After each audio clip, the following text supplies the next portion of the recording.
Hi Mavericks, today we are going to be making a schedule for your independent time.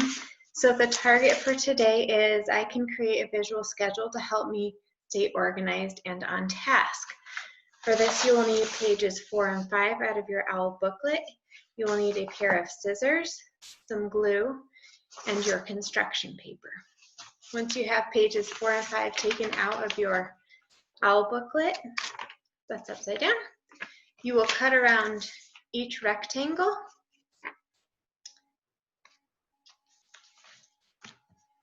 and then you will find this one, the first one, the daily schedule title. You will write your name. I wrote Mrs. Woods daily schedule. You will take that and you will glue that at the top of your schedule.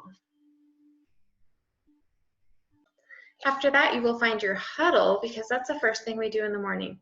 You will write the time 8:40 to 9:10 on your huddle rectangle, and you will put that right underneath your title. You will continue doing that until you have your entire day filled out. And then you'll have a schedule that you can hang on your wall, and it will remind you when you have your different classes during the day. There's also a work time rectangle. You can find a time with you and your family that works for you every day that you'd like to work on your schoolwork, and you can put that in. Just remember that our huddle, our literacy, and our math times are live lessons. Have a great day, Mavericks.